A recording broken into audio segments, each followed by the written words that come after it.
আমরা রয়েছি দাসানি 2 স্টুডিওতে, কারণ গীতা এলএলবির আউটডোর শুটিং চলছে। বাইরে প্রচণ্ড বৃষ্টি হচ্ছিল একটু আগে, কিন্তু এখন যে সিনটা আপনারা দেখতে পাবেন পর্দায় ঠিক উল্টো সিন রয়েছে। ক্লান্ত হয়ে গেছেন এখন গীতা, এবং স্বস্তিক তাই দাঁড়িয়ে একটুখানি তাকে কেয়ার করছে না, গীতা বসে পড়ছে, কিন্তু পর্দায় পুরো উল্টো, তাই তো? আমি খুব ক্লান্ত, ওকে বাঁচাতে বাঁচাতে বাঁচাতে বাঁচাতে এটা ঠেলতে ঠেলতে আমি ক্লান্ত। এখনো আমাকে নিয়ে যাবে, চলো চল।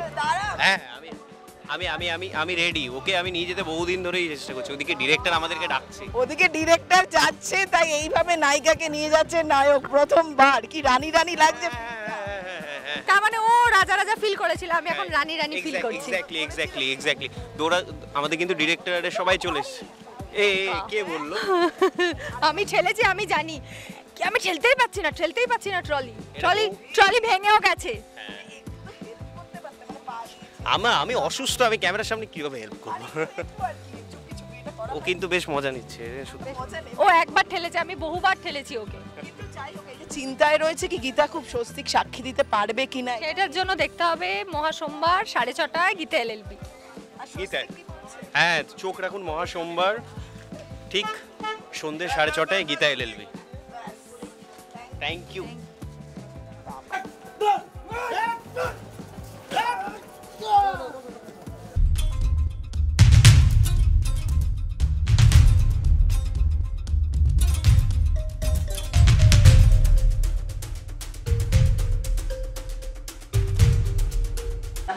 গীতার লড়াই আরো বেড়ে গেছে, স্বস্তিক অসুস্থ, তাদের সঙ্গে লড়াই করে তারপর সাক্ষী দেওয়ার। কি বলবেন এই পরিস্থিতি নিয়ে?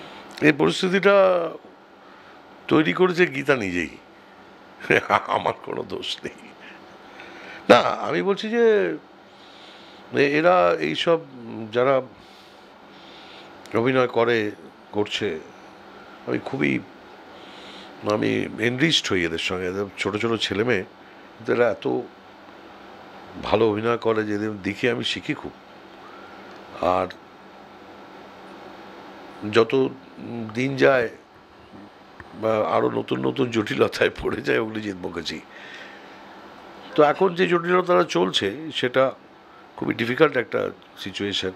এই স্বস্তিক যদি বলে দেয় যে আসল ঘটনাটা কী, তাহলে কিন্তু অগ্নিজিৎ মুখার্জি আবার হেরে যাবে। তো সেসব সমস্যা আছে আর কি। তো সেখান থেকে কি হবে সেটা, হ্যাঁ ভয় পাচ্ছে, নিশ্চয়ই ভয় পাচ্ছে। কারণ ও বুঝতে পারছে যে ওর মধ্যে খুব সিমিলারিটি আছে ওর সঙ্গে, যে এ মেয়ে খুব একটা সহজ নয়। এ কিন্তু আর 5টা লয়ারের মতো নয় যাকে ও উড়িয়ে দেবে, ঝামেলা আছে আর কি। আর তাছাড়া ওর বাবাকে যে অপমানটা করেছিল একটা সময়, সেটার ও মনে রেখেছে এই মেয়ে, এবং সেটা যে করে হোক ও কোনো স্পেস ওকে ছাড়বে না অভিজিৎ মুখার্জি।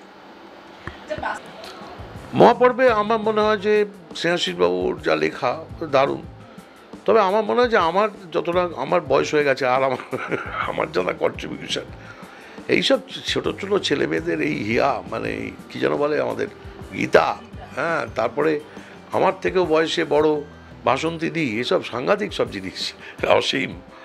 তো এদের কন্ট্রিবিউশন আমার মনে হয় মনে রাখবে মানুষ, দারুণ, খুবই ভালো লাগবে মানুষের আমার মনে হয়। আর এন্টারটেইন করাই তো আমাদের কাজ, আর তো কোনো নেই, মানে অভিনেতাদের অ্যাটলিস্ট।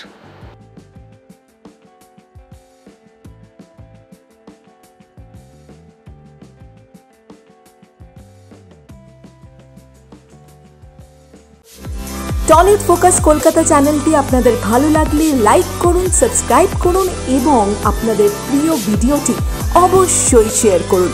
Tollywood focus Kolkata.